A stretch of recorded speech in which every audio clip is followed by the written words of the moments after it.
What's in a name? Everything. The power of a name has long been immortalized in prose, poetry, and history. It is your face to the world, your ambassador of quality that reflects your ideals and aspirations. Thompson's, a name, a family, a tradition of excellence. So it is with Thompson's Buick GMC dealership at 55 Placerville Drive, home of new and used Buick and GMC cars, trucks, and SUVs. At Thompson's, each of our professional and friendly sales staff are here to meet or exceed your highest expectations. And our professional staff and factory-trained and certified technicians will keep your car, truck, or SUV running in perfect condition. That's Thompson's Buick GMC, where you are always treated like family. Coming up next on California Country, get a taste of the research going into a sweet California legacy. And make an easy dessert thanks to one of the Bay Area's top chefs.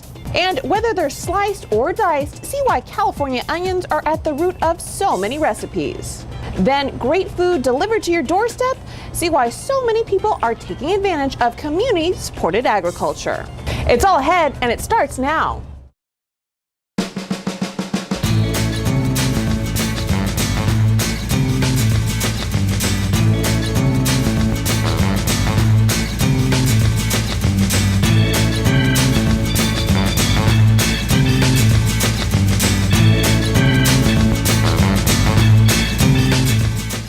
Welcome to California Country. I'm your host, Tracy Sellers. We're at Ikeda's here in Davis, enjoying some of the great produce they have. And these guys are some of my favorites, tangerines. You know, citrus fruits in general are a big slice of the history of California.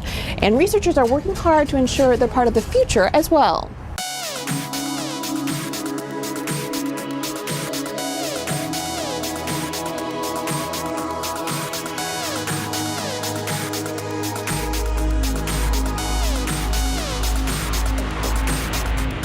For more than a century now, citrus has been a big part of the economy and identity of the Golden State. And while everybody knows that Florida has the nickname of being the Orange State because of their citrus production, most of which goes into orange juice, by the way, California is actually the leading producer of fresh citrus fruit in the country. And that's why it's so important to find the best tasting piece of fruit. And that's also why all these people are here willing to spend a day being puckered up tasting citrus. Well, that one was good.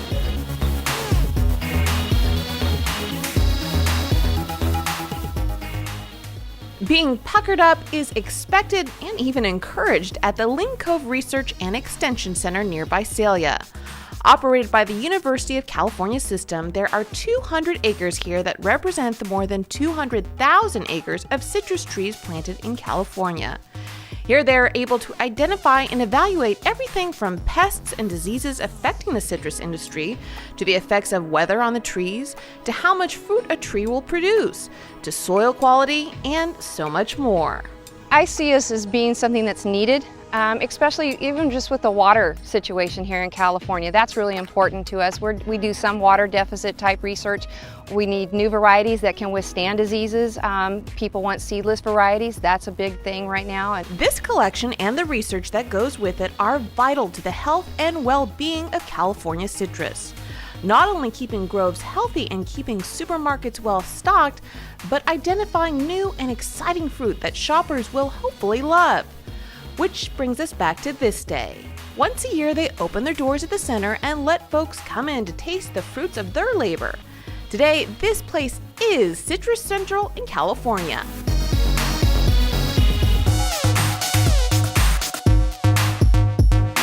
Today was Lynn Cove's annual open house to the public, to growers and nurserymen, so that they can see the research that's being done here and experience all the different varieties of citrus available. It's not just what you have in the grocery store, those 3 or 4 little pieces. We're showing over 20 pieces of easy peel fruit, which most people are familiar with because that's what they put in their children's lunches. It's quite a production, but it's nice to show people what we do. Oh yeah! If you follow this, the blood oranges are right here on the corner, and it follows if you just zigzag back and forth. Have you got a chance to do the sensory taste test yet? In fact, there were 160 varieties of citrus for people to sample at the open house. Each visitor circled through the maze of citrus and then tasted and scored each of the fruit on such characteristics as appearance, size, and overall taste. And because of events like this, farmers and nurserymen are aided in pinpointing what kinds of fruits might be particularly appealing to consumers down the road, and therefore what they might end up planting in the near future. Well, we're not just looking at the taste because seediness is very important. So we want seedless fruit. We want fruit that can peel easily. You're getting to see a lot more varieties or that you've never seen before, so take advantage of it. Take a piece of it because it probably started from here. The event is also a way for farmers, nurserymen, and researchers to come together and talk to each other about emerging trends they see in the citrus arena. And in recent years, they've seen specialty fruits like the Buddha's hand and finger limes become popular with chefs, and consumers have become fond of smaller pieces of fruit like mandarins and tangerines. Both fads are not lost on farmers like Eric and Kim Christensen. Their Rising Sea Ranch in the Central Valley town of Reedley was relatively small when they first started in 1998. It was made up of only one navel orange grove. But as they quickly discovered, diversifying their farm would prove to be the key to success. If we were going to compete on a very small scale, we had to, first off, grow and sell something that would taste good, A, and B, something different and unique. We felt that there was trends coming with different varieties, and so we thought, well, we'll try to capitalize on that. So the couple started working with the research center and saw what the trends down the road might be. So they ended up not only planting their usual navels and valencias, but also a variety of specialty citrus like the mellow gold grapefruit and smaller citrus varieties like the gold nugget mandarin, both varieties that were developed through the research at the center. Today, the couple owns and operates more than 130 acres of a variety of citrus that includes 14 different types of mandarins, 11 types of oranges, 6 types of limes, and 5 types of lemons. And thanks to their evolving website, right2you.com, their citrus can be found in restaurants, stores, and homes all over the United States now. The most gratifying part is hearing at the end result from a chef or a customer or seeing it in a store in New York City or having our people email us pictures of the displays in their grocery stores and just hearing that the end result, the consumer happy with our fruit. And there's a lot to be happy about if you're in the citrus community these days. New research, new varieties, and new ideas all add to hopefully a sweet outlook for the future. So while the early lush groves of oranges gave California its legacy as the Golden State, it's now up to the farmers and scientists of the state to preserve that legacy for future generations to enjoy. For California Country, I'm Tracy Sellers.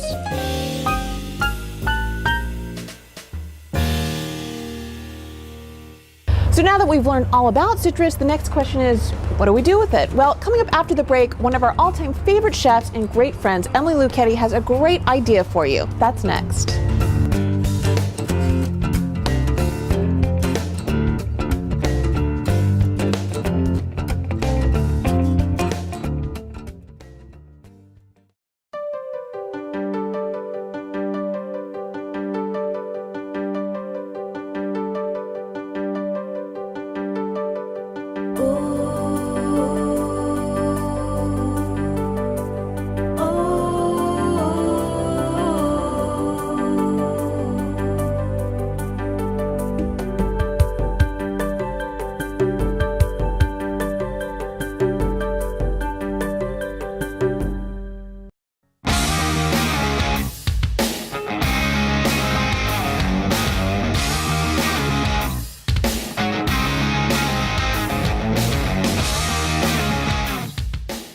Welcome back to California Country. You know, blood oranges may not have the best name, but boy, do they taste good. You know, they're considered some of the sweetest citrus around, which is why they are so good in desserts. Here's Emily Lucchetti with one idea you could try right now. Hi, I'm Emily Lucchetti, the Executive Pastry Chef at Water Bar Restaurant in San Francisco. And today I'm going to make a blood orange creamsicle. And this is one of my favorite desserts because it's really light and refreshing, but it's still a really, really wonderful dessert. And it reminds you of the creamsicles that you got as a kid. And what I'm going to do is make a vanilla panna cotta, and I'm going to serve it with some blood orange sorbet. So the first thing we're going to do is take some gelatin, and I'm going to put it over some cold water. Now, a panna cotta is a really easy thing to make, and once you learn to make it, you'll realize that you can use it for everything. It's great for fruits in the summer. You can put different flavorings in it and turn it into many, many, many desserts. So now I'm just stirring this gelatin and the water together, and we're just going to let it sit there for about 5 minutes. So now what I'm going to do is get the cream and the milk off of the stove. And now that the gelatin's softening, I'm going to scrape my vanilla bean. And I like using a fresh vanilla bean in this recipe because it really brings a lot of vanilla essence and flavor. When you pick a vanilla bean, you want one that's plump. The best way to pick one is just kind of roll it between your fingers like that, and you can feel the seeds and the pods moving inside. So then what you want to do is just take your knife and run it around down the edge like that and split it open. You can also use a pair of scissors if that's easier. And then you take the back of the knife, the edge of the knife, and just scrape all that, the seeds out, all those beautiful seeds. And we're going to put the whole thing in the pot. And what that does is help infuse the vanilla in the cream. And we're going to pick out that pod at the end, but having it sit in the liquid, it extracts even more of those seeds from the inside of that pod. So we're just going to stir that together, and now I'm going to add a little bit of sugar. This is a half a cup of sugar and a pinch of salt. Now you always want to add salt because it helps bring out the flavors. It'll help it taste more vanilla-y, it'll help it taste more creamy, it'll just help build up the flavors. And we're just going to stir this together like this. And then the gelatin, now that it's softened, you can see it kind of looks like shoe leather. And we're just going to scrape it out and put it right into the liquid. And then what we're going to do is get rid of this vanilla bean.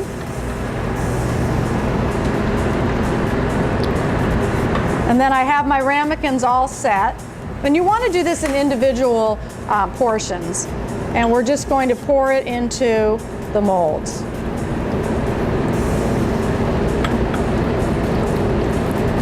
And then you just pour it into all 6 of the molds, and you put it in the refrigerator for about 2 to 3 hours. That's how long it takes for the gelatin to set up and cool down the liquid. You can make it a day ahead, probably 2 days ahead. More than that, after 3 days, the gelatin gets a little rubbery and it gets a little overactivated. So the best thing is just 1 to 2 days ahead. I'm going to serve the blood orange creamsicle with some segments, some orange segments. And all year round you can do this with regular oranges, or if they're in season you can use cara oranges or blood oranges. So now to plate the dessert, what we're going to do is I have this nice plate here, and I have my panna cottas. Now if we're at the restaurant, we always do them in foil cups because we don't have that many ramekins and we need to make about 50 of these a day. So I just take a knife and I run it around the inside edge. And you could also dip the whole ramekin, the whole foil cup, in a little bit of hot water if you wanted to. You just want to run it around the outside edge, and then you turn it upside down. And sometimes you have to make a little bit of an air hole for it to plop out like that. But you can see all those beautiful vanilla bean speckles on top, which are really nice. And then I just kind of smooth the outsides. And then we're going to take our blood orange and our cara segments, and we're just going to put them right on top. And we're going to make sure that we get a lot of that juice and put it around there as well. And then on top, we're going to put a blood orange sorbet. And you could put any orange, blood orange, cara, any kind that you wanted. And there you go, a beautiful blood orange creamsicle from Water Bar. Thanks, Em. Well, we're going from sweet to sour, sort of. You know, some say onions are one of the most popular cooking ingredients in the entire world. I just say make sure you have some Kleenex when you're working with it. You know what I mean? Check it out.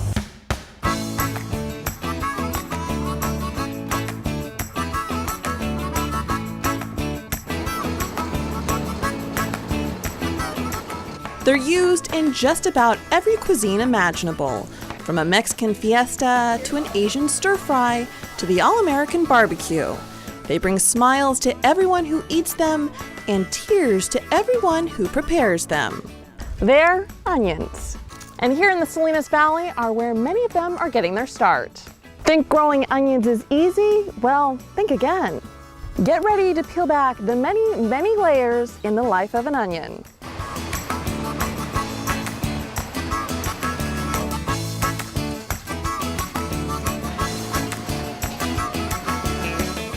Over 135 countries grow onions, and here in the United States, onion consumption has risen more than 50% in the last 15 years.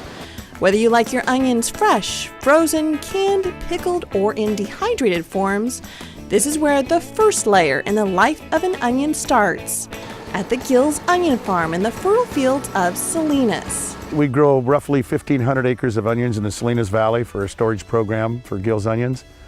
And we currently are running anywhere from 2.5 to 3 million pounds a day through our shed.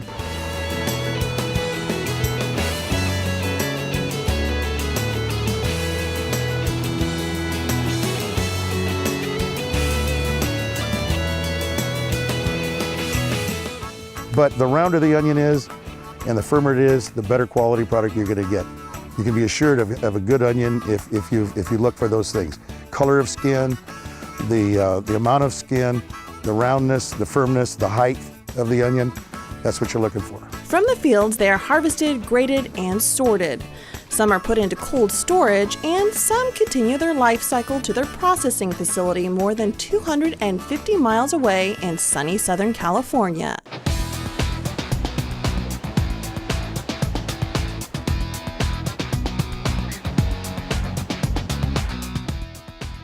Welcome to Ventura County and to the Gill's Onions headquarters, the largest year-round grower and processor of fresh-cut onions. Our motto here at Gill's Onions is, if you're still cutting your own onions, it's a crying shame.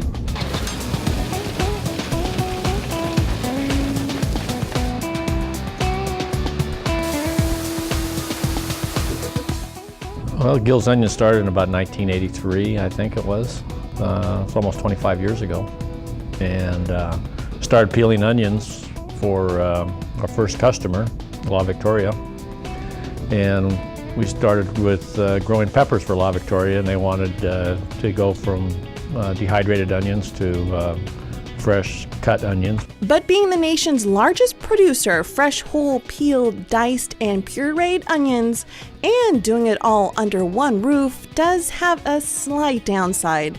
Something that brings a tear to your eye the moment you step in the building and encounter all of those onions. I've seen people literally run out the door because they can't take it.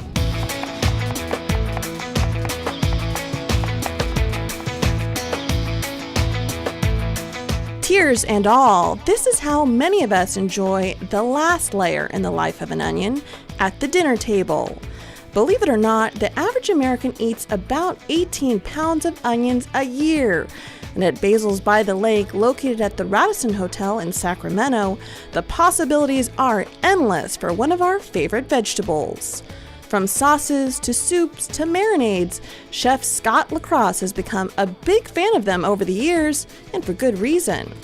Onions are very large. They consist of about 60% of the menu has some kind of onion in it, either in the recipe or in its raw form or cooked form. Well, this is a popular dish for us. We top a lot of steaks with them. We caramelize them up. This would be the fried onion here. We're just going to take a little seasoned flour mixture, toss them up in the seasoned flour. Well, if you're wanting to try and not cry, I would work with them in more of their cold state, so right out of the walk-ins, and with a sharp utensil is the best way, so a nice good sharp knife if you're cutting them up. And here's one more tip for working with onions. You can always just carry around a box of Kleenex, like this fearless and teary-eyed reporter did. But as any onion aficionado will tell you, the tears are well worth it. For California Country, I'm Tracy Stellers.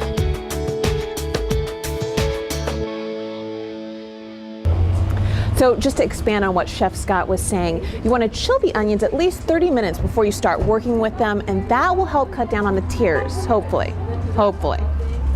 Coming up next, it's a growing trend here in California, and getting involved is as easy as ABC, or in this case, CSA. See what I mean coming up next.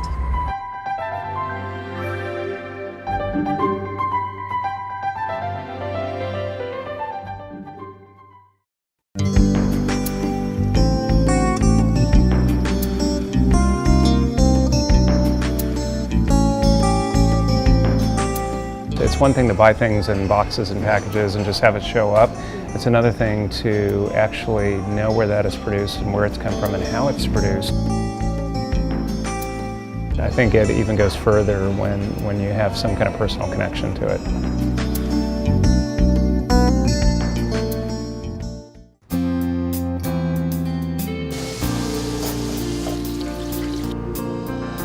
Literally farm to table. Literally, it's like from the gardens, from the dirt. I mean, they come straight from that place. The connection, when you make that connection with the farmer, with the growers, it makes for a different feeling when you're cooking. For me now, things taste different.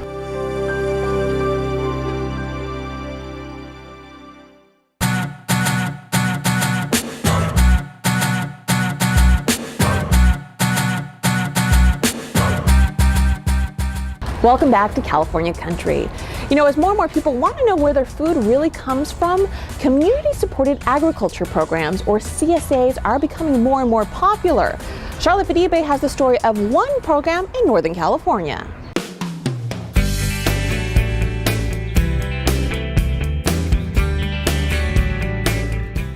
Every week, Pat Crowder gets a different surprise when she opens the box of produce that's delivered to her. Always a surprise. What do we got? Wow, look at this. I'm not even sure I know what that is. That's great.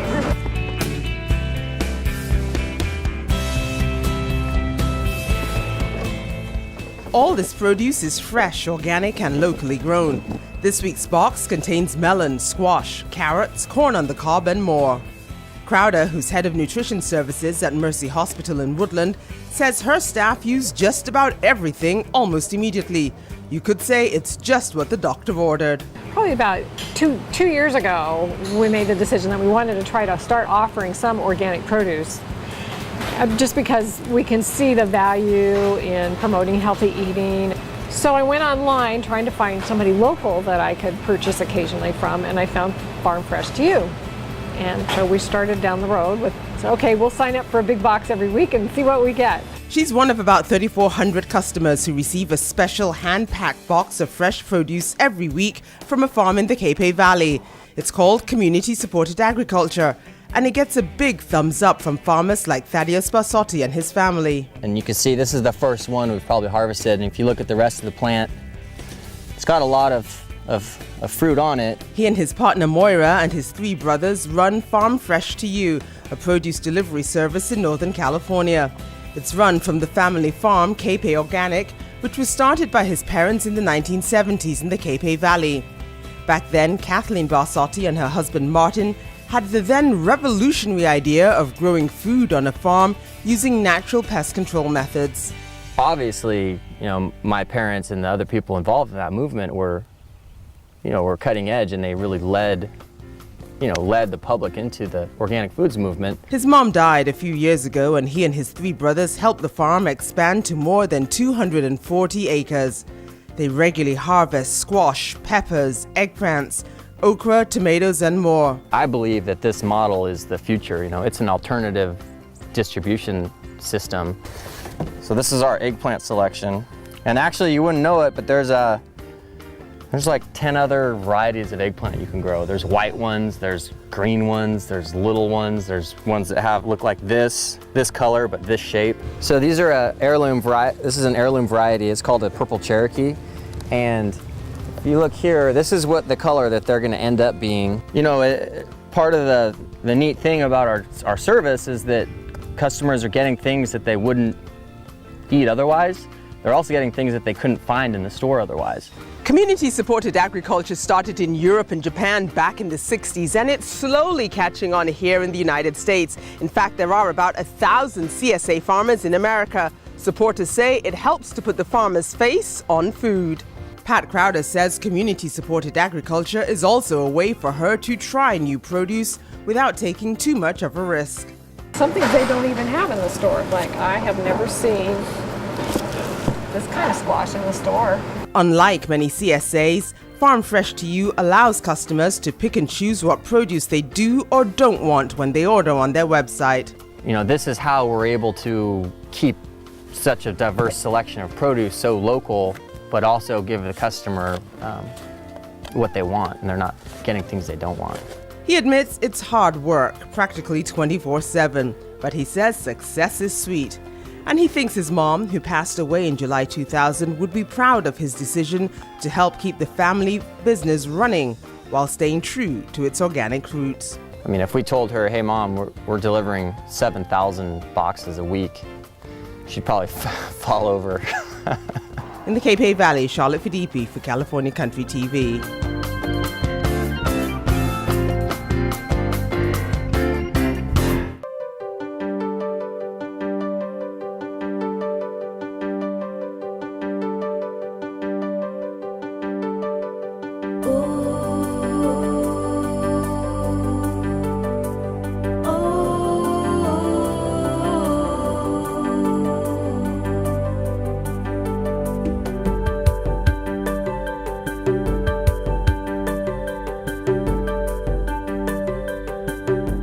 Well, that's all the time we have for the show today. If you have questions about the stories or the recipe you saw, go to our website, californiacountry.org, or you can go to our Facebook site. You know, we've been hearing from a lot of you, so continue to write in. Let us know what you think of the show, if you have story ideas, all that good stuff. Let us know.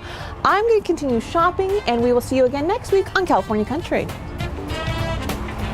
Looks good. We'll get that.